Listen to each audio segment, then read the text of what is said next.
DM me now at one Opti Riasiban Taming. Tapos sabi ko, ay opo, totoo talaga ako. Kasi isang diabetic ako.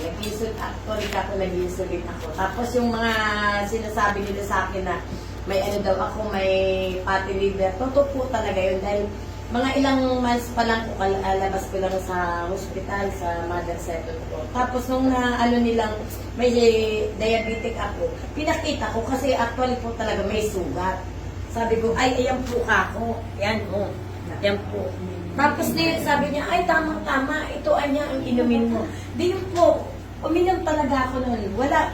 Natakot na po ako magpa-check up sa doktor. Hindi talaga ako nagpa-check up. Kasi alam ko na once na nagpa-check up po ako, putol talaga. Dahil, Tama. ano na po yan. Talagang, So, nakita ko ma'am, nakita ko yung grabe sugat. na po talaga. Nagnanak na ko na. Kaya takot na takot ako.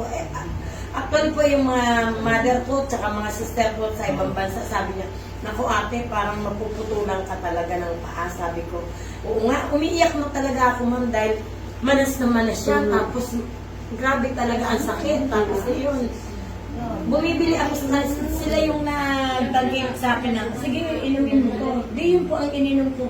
Hininto ko po yung insulin ko, lahat ng mga maintenance ko, tinanggal ko talaga. Pinukus ko yung... Alin po ininom mo? Ito po, yan po. Ito po at saka yung barley grass. Ay ba, barley.